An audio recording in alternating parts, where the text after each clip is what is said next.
भाग्य और बुद्धि का मुकाबला। एक दिन एक स्थान पर भाग्य और बुद्धि की मुलाकात हो गई। दोनों बैठकर बातें करने लगे। बातें करते करते उनमें बहस छिड़ गई। भाग्य ने कहा, मैं बड़ा हूँ, अगर मैं साथ न दूं तो आदमी कुछ नहीं कर सकता।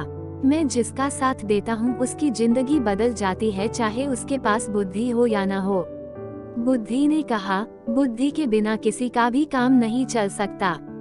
बुद्धि न हो तो केवल भाग्य से कुछ नहीं बनता। आखिर दोनों ने फैसला किया कि खाली बहस करने की बजाय अपनी अपनी शक्ति का प्रयोग करके देखते हैं, पता चल जाएगा कि कौन बड़ा है। वे दोनों एक किसान के पास गए। किसान बहुत ही गरीब था। वो अपनी कुटिया के बाहर बैठा अपनी किस्मत पर रो रहा था। भाग्य ने कहा, देखो इस इंसान के पास बुद्धि नहीं है, मैं इसका भाग्य बदलता हूँ। यह खुशहाल और सुखी हो जाएगा, तुम्हारी जरूरत ही नहीं है। किसान की कुटिया के साथ ही उसका एकमात्र खेत था। उसने उसमें ज्वार बो रखी थी। बालियां आ ही रही थी। इस बार उसने बालियों को निकट से देखा। बालियों में ज्वार के स्थान पर भाग्य के प्रताप से मोती लगे थे। बुद्धिहीन किसान ने अपना माथा पीटा और कहा, अरे इस बार तो सत्यानाश हो गया। ज्वार के स्थान पर यह पत्थर कंकर से भला क्या उगाए हैं। किसान रो ही रहा था कि उधर से उस राज्य का राजा और उसका मंत्री गुजरे। उन्होंने दूर से ही ज्वार की वह खेती देखी। मोतियों की चमक देखते ही वह पहचान गए। दोनों घोड़ा गाड़ी से उतरे और निकट से देखा। वे तो सचमुच के मोती थे। दोनों बोले कि यह कितना धनी किसान है जिसके खेत में मोती ही मोती उगते हैं। मंत्री ने किसान से कहा, से भाई हम एक बाली तोड़कर ले जाए। किसान बोला, एक क्या 150 उखाड़ लो, पत्थर ही पत्थर तो लगे हैं इनमें। राजा ने मंत्री के कान में कहा, देखो कितना विनम्र है यह, अपने मोतियों को पत्थर कह रहा है। मंत्री ने कहा, और दिल भी बड़ा है, हमने एक मांगा और यह 150 ले जाने को कह रहा है महाराज। वे 2 बालियां तोड़कर ले गए।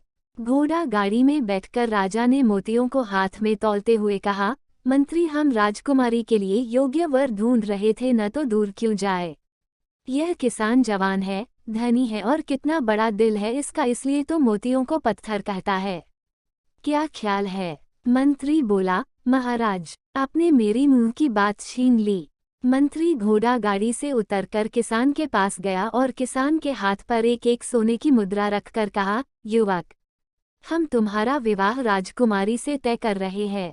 किसान घबराया और बोला, नहीं मालिक, मैं एक निर्धन किसान हूँ। मंत्री समझा कि विनम्रता के कारण ही वह ऐसा कह रहा है। उन्होंने उसे उसकी पीठ पर थपथपाकर उसे चुप करा दिया। राजा के जाने के बाद किसान ने लोगों को बताया कि उसकी शादी राजकुमारी से तय हो गई है। सब हंसे। एक ने कहा, अरे बेवकूफ, यह शायद तुझे मरवाने की चाल है, हम तो तेरे साथ नहीं चलेंगे, कहीं हम भी न मारे जाए। अकेले अपनी बारात में जायो। किसान को अकेले ही जाना पड़ा। राजा ने इसका बुरा नहीं माना। मंत्री ने उसे अपने घर ठहराया। वहीं से उसकी बारात गई और धूमधाम से राजकुमारी से उसकी शादी हो गई। शादी हो जाने के बाद राजा ने दामाद को महल का ही एक भाग दे दिया। राजा का कोई पुत्र नहीं था तथा वह दामाद को अपने पास ही रखना चाहता था ताकि राजसिंहासन भी बाद में उसे सौंप सके।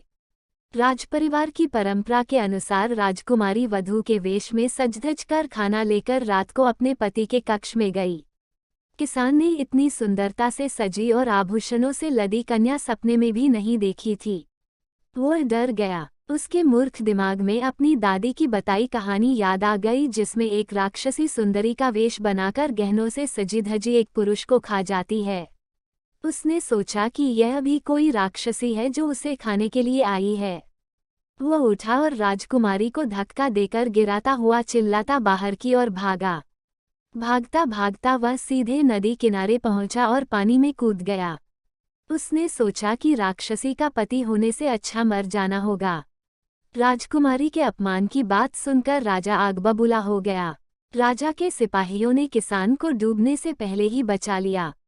उधर राजा ने आदेश जारी कर दिया कि दूसरे दिन उसे मृत्यु दंड दिया जाएगा।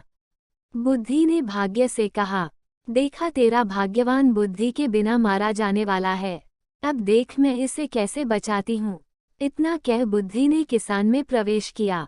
किसान को राजा के सामने पेश किया गया तो किसान बोला, महाराज, आप किस अपराध में मुझे मृत्यु दंड देने चले हैं?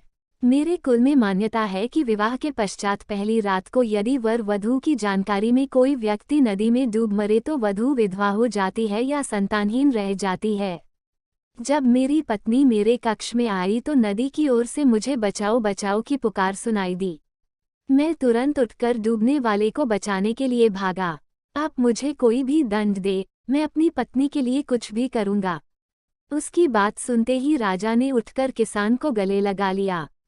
पिता पुत्री ने लज्जित होकर अपने असंगत व्यवहार के लिए माफी मांगी और फिर तीनों खुशी खुशी महल के अंदर चले गए। बुद्धि ने मुस्कुराते हुए भाग्य की ओर देखा। शिक्षा जीवन में सफलता के लिए भाग्य और बुद्धि दोनों का मेल जरूरी है। आशा करती हूँ आपको यह कहानी पसंद आई होगी। इस कहानी के बारे में आपकी क्या राय है?